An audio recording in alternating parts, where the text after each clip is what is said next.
Gênesis capítulo 17. A circuncisão, o sinal da aliança. Quando Abrão estava com 99 anos de idade, o Senhor lhe apareceu e disse: Eu sou o Deus Todo-Poderoso. Ande segundo a minha vontade e seja íntegro. Estabelecerei a minha aliança entre mim e você e multiplicarei muitíssimo a sua descendência. Abrão prostrou-se com o rosto em terra e Deus lhe disse: De minha parte, esta é a minha aliança com você. Você será o pai de muitas nações. Não será mais chamado Abrão. Seu nome será Abraão, porque eu o constituí pai de muitas nações. Eu o tornarei extremamente prolífero. De você farei nações e de você procederão reis. Estabelecerei a minha aliança como uma aliança eterna entre mim e você e os seus futuros descendentes, para ser o seu Deus e o Deus dos seus descendentes. Toda a terra de Canaã, aonde agora você é estrangeiro, darei como propriedade perpétua a você e a seus descendentes, e serei o Deus deles. De sua parte, disse Deus a Abraão: Guarde a minha aliança, tanto você como os seus futuros descendentes. Esta é a minha aliança com você e com seus descendentes, aliança que terá que ser guardada. Todos os do sexo masculino entre vocês serão circuncidados na carne. Terão que fazer essa marca, que será o sinal da aliança entre mim e vocês. Da sua geração em diante, todo menino de 8 dias de idade entre vocês terá que ser circuncidado, tanto os nascidos em sua casa, quanto os que forem comprados de estrangeiros, e que não forem descendentes de vocês. Sejam nascidos em sua casa, sejam comprados, terão que ser circuncidados. Minha aliança, marcada no corpo de vocês, será uma aliança perpétua. Qualquer do sexo masculino que for incircunciso, que não tiver sido circuncidado, será eliminado do meio do seu povo. Quebrou a minha aliança. Disse também Deus a Abraão: De agora em diante sua mulher já não se chamará Sarai. Seu nome será Sara. Eu a abençoarei e também por meio dela darei a você um filho. Sim, eu a abençoarei e dela procederão nações e reis de povos. Abraão prostrou-se com o rosto em terra, riu-se e disse a si mesmo: Poderá um homem de 100 anos de idade gerar um filho? Poderá Sara dar à luz aos 90 anos? E Abraão disse a Deus: Permite que Ismael seja o meu herdeiro. Então Deus respondeu: Na verdade, Sara, sua mulher, lhe dará um filho, e você lhe chamará Isaque. Com ele estabelecerei a minha aliança, que será aliança eterna para os seus futuros descendentes. E no caso de Ismael, levarei em conta o seu pedido. Também o abençoarei, eu o farei prolífero e multiplicarei muito a sua descendência. Ele será pai de 12 príncipes, e dele farei um grande povo. Mas a minha aliança eu a estabelecerei com Isaque, filho que Sara lhe dará no ano que vem, por esta época. Quando terminou de falar com Abraão, Deus subiu e retirou-se da presença dele. Naquele mesmo dia, Abraão tomou seu filho Ismael, todos os nascidos em sua casa e os que foram comprados, todos os do sexo masculino de sua casa, e os circuncidou, como Deus lhe ordenara. Abraão tinha 99 anos quando foi circuncidado, e seu filho Ismael tinha 13.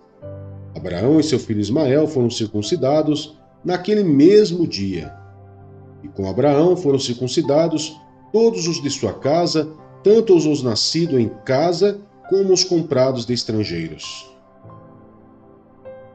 Mateus, capítulo 16.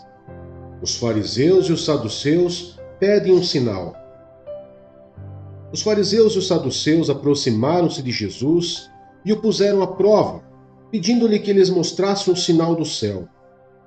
Ele respondeu: Quando a tarde vem, vocês dizem: Vai fazer bom tempo, porque o céu está vermelho. E de manhã, Hoje haverá tempestade, porque o céu está vermelho e nublado. Vocês sabem interpretar o aspecto do céu, mas não sabem interpretar os sinais dos tempos.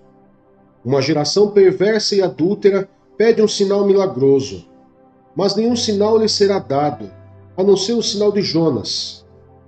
Então Jesus os deixou e retirou-se. O fermento dos fariseus e dos saduceus. Indo os discípulos para o outro lado do mar, esqueceram-se de levar pão. Disse-lhes Jesus: Estejam atentos e tenham cuidado com o fermento dos fariseus e dos saduceus.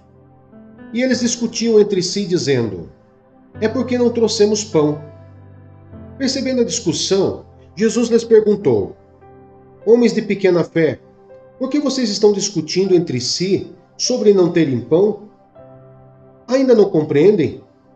Não se lembram dos 5 pães para 5.000 e de quantos cestos vocês recolheram?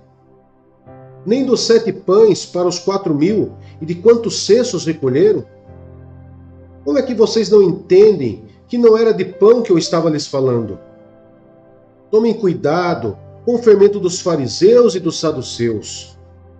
Então entenderam que não estava lhes dizendo que tomasse cuidado com o fermento de pão, mas com o ensino dos fariseus e dos saduceus. A confissão de Pedro. Chegando Jesus à região de Cesareia de Filipe, perguntou aos seus discípulos: Quem os outros dizem que o Filho do Homem é? Eles responderam: Alguns dizem que é João Batista, outros Elias, e ainda outros Jeremias ou um dos profetas. E vocês? Perguntou ele. Quem vocês dizem que eu sou? Simão Pedro respondeu: Tu és o Cristo, o Filho do Deus vivo. Respondeu Jesus: Feliz é você, Simão, filho de Jonas, porque isto não lhe foi revelado por carne ou sangue, mas por meu Pai que está nos céus. Eu lhe digo que você é Pedro, e sobre esta pedra edificarei a minha igreja, e as portas do Hades não poderão vencê-la. Eu lhe darei as chaves do reino dos céus. O que você ligar na terra será ligado nos céus. O que você desligar na terra será desligado nos céus. Então advertiu aos seus discípulos que não contassem a ninguém que ele era o Cristo. Jesus prediz sua morte e ressurreição. Desde aquele momento, Jesus começou a explicar a seus discípulos que era necessário que ele fosse para Jerusalém e sofresse muitas coisas nas mãos dos líderes religiosos, dos chefes dos sacerdotes e dos mestres da lei, e fosse morto e ressuscitasse no terceiro dia. Então Pedro, chamando-o à parte, começou a repreendê-lo, dizendo: Nunca, Senhor, isso nunca te acontecerá. Jesus virou-se e disse a Pedro: Para trás de mim, Satanás, você é uma pedra de tropeço para mim, e não pensa nas coisas de Deus, mas nas dos homens. Então Jesus disse aos seus discípulos: Se alguém quiser acompanhar-me, negue-se a si mesmo, tome a sua cruz e siga-me. Pois quem quiser salvar a sua vida, a perderá. Mas quem perder a sua vida por minha causa, a encontrará. Pois que adiantará o homem ganhar o mundo inteiro e perder a sua alma? Ou o que o homem poderá dar em troca de sua alma? Pois o Filho do Homem virá na glória de seu Pai, com os seus anjos, e então recompensará a cada um de acordo com o que tenha feito. Garanto-lhes que alguns dos que aqui se acham não experimentarão a morte antes de verem o Filho do Homem vindo em seu reino. Neemias, capítulo 6. A tentativa de intimidação. Quando Sambalate, Tobias, Gesem, o árabe, e o restante de nossos inimigos souberam que eu havia reconstruído o muro e que não havia ficado nenhuma brecha, embora até então eu ainda não tivesse colocado as portas nos seus lugares, Sambalate e Gesem mandaram-me a seguinte mensagem: Venha, vamos nos encontrar num dos povoados da planície de Ono. Eles, contudo, estavam tramando fazer-me mal. Por isso, enviei-lhes mensageiros com esta resposta: Estou executando um grande projeto e não posso descer. Por que parar a obra para ir encontrar-me com vocês? Eles me mandaram 4 vezes a mesma mensagem e todas as vezes lhe dei a mesma resposta. Então, na 5ª vez, Sanbalate mandou-me um dos seus homens de confiança com a mesma mensagem.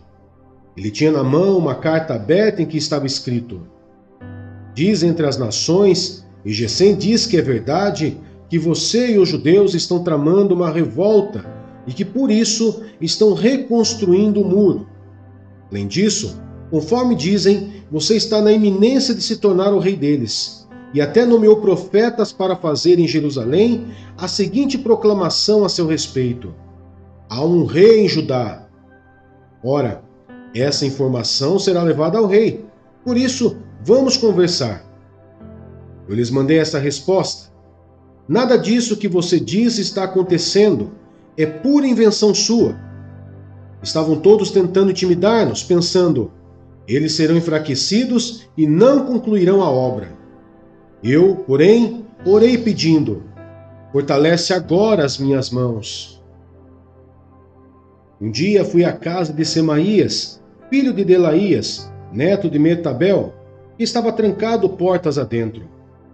Ele disse: vamos encontrar-nos na casa de Deus, no templo, a portas fechadas, pois estão querendo matá-lo. Eles virão esta noite. Todavia eu lhe respondi: acha que um homem como eu deveria fugir? Alguém como eu deveria entrar no templo para salvar a vida? Não, eu não irei. Percebi que Deus não o tinha enviado e que ele tinha profetizado contra mim porque Tobias e Sanbalate o tinham contratado. Ele tinha sido pago para me intimidar a fim de que eu cometesse um pecado agindo daquela maneira. E então eles poderiam difamar-me e desacreditar-me. Lembra-te do que fizeram Tobias e Sanbalate, meu Deus. Lembra-te também da profetisa Noadia e do restante dos profetas que estão tentando me intimidar. O término da reconstrução. O muro ficou pronto no 25º dia de Elu, em 52 dias. Quando todos os nossos inimigos souberam disso, todas as nações vizinhas ficaram atemorizadas e com orgulho ferido, pois perceberam que essa obra havia sido executada com a ajuda de nosso Deus. E também, naqueles dias, os nobres de Judá estavam enviando muitas cartas a Tobias, que lhes enviava suas respostas, porque muitos de Judá estavam comprometidos com ele por juramento, visto que era genro de Secanias, filho de Ara, e seu filho Joanã havia se casado com a filha de Mesulão, neto de Berequias. Até ousavam elogiá-lo na minha presença e iam contar-lhe o que eu dizia. E Tobias continuou a enviar-me cartas para me intimidar. Atos dos Apóstolos, capítulo 16. Timóteo acompanha Paulo e Silas. Chegou a Derbe depois a Listra, onde vivia um discípulo chamado Timóteo.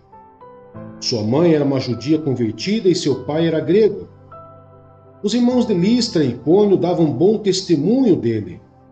Paulo, querendo levá-lo na viagem, circuncidou-o por causa dos judeus que viviam naquela região, pois todos sabiam que seu pai era grego. Nas cidades por onde passavam, transmitiam as decisões tomadas pelos apóstolos e presbíteros em Jerusalém, para que fossem obedecidas. Assim, as igrejas eram fortalecidas na fé e cresciam em número cada dia. A visão de Paulo em Troade. Paulo e seus companheiros viajaram pela região da Frígia e da Galácia, tendo sido impedidos pelo Espírito Santo de pregar a palavra na província da Ásia.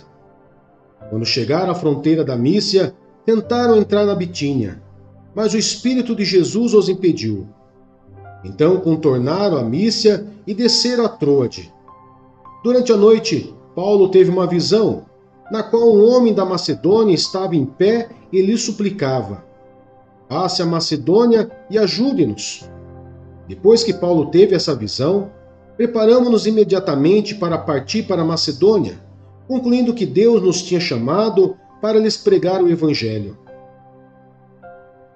A conversão de Lídia em Filipos. Partindo de Troade, navegamos diretamente para Samotracia e no dia seguinte para Neápolis. Dali partimos para Filipos, na Macedônia, que é a colônia romana e a principal cidade daquele distrito. Ali ficamos vários dias.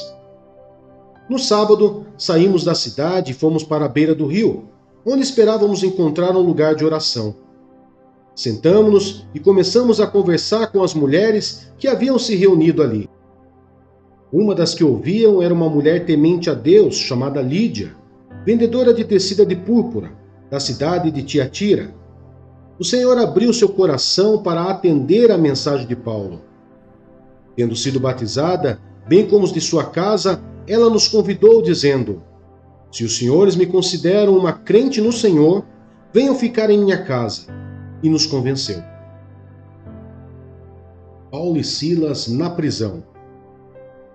Certo dia, indo nós para o lugar de oração, encontramos uma escrava que tinha um espírito pelo qual predizia o futuro. Ela ganhava muito dinheiro para os seus senhores com adivinhações. Essa moça seguia a Paulo e a nós, gritando: estes homens são servos do Deus Altíssimo e eles anunciam o caminho da salvação. Ela continuou fazendo isso por muitos dias.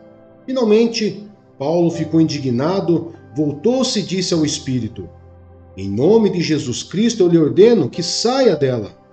No mesmo instante, o espírito a deixou. Percebendo que a sua esperança de lucro tinha se acabado, os donos da escrava agarraram Paulo e Silas e os arrastaram para a praça principal diante das autoridades. E levando-os aos magistrados, disseram: esses homens são judeus e estão perturbando nossa cidade, propagando costumes que a nós, romanos, não é permitido aceitar nem praticar. A multidão ajuntou-se contra Paulo e Silas, e os magistrados ordenaram que se eles tirassem as roupas e fossem açoitados. Depois de serem severamente açoitados, foram lançados na prisão. O carcereiro recebeu instrução para vigiá-los com cuidado. Tendo recebido tais ordens, ele os lançou no cárcere interior e lhes prendeu os pés no tronco. Por volta da meia-noite, Paulo e Silas estavam orando e cantando hinos a Deus. Os outros presos os ouviam. De repente, houve um terremoto tão violento que os alicerces da prisão foram abalados. Imediatamente todas as portas se abriram e as correntes de todos se soltaram. O carcereiro acordou e, vendo abertas as portas da prisão, desembainhou sua espada para se matar, porque pensava que os presos tivessem fugido. Mas Paulo gritou: não faça isso, estamos todos aqui. O carcereiro pediu luz, entrou correndo e trêmulo prostrou-se diante de Paulo e Silas. Então levou-os para fora e perguntou: senhores, que devo fazer para ser salvo? Eles responderam: creia no Senhor Jesus e serão salvos você e os de sua casa. E pregaram a palavra de Deus a ele e a todos de sua casa. Naquela mesma hora da noite, o carcereiro lavou as feridas deles. Em seguida, ele e todos os seus foram batizados. Então os levou para sua casa, serviu-lhes uma refeição e com todos os de sua casa alegrou-se muito por haver crido em Deus. Quando amanheceu, os magistrados mandaram seus soldados ao carcereiro com esta ordem: solte esses homens. O carcereiro disse a Paulo: os magistrados deram ordens para que você e Silas sejam libertados. Agora podem sair. Vão em paz. Mas Paulo disse aos soldados: sendo nós cidadãos romanos, eles nos açoitaram publicamente, sem processo formal, e nos lançaram na prisão. E agora querem livrar-se de nós secretamente? Não. Venham eles mesmos e nos libertem. Os soldados relataram isso aos magistrados, os quais, ouvindo que Paulo e Silas eram romanos, ficaram atemorizados. Vieram para se desculpar diante deles e, conduzindo-os para fora da prisão, pediram-lhes que saíssem da cidade. Depois de saírem da prisão, Paulo e Silas foram à casa de Lídia, onde se encontraram com os irmãos e os encorajaram, e então partiram.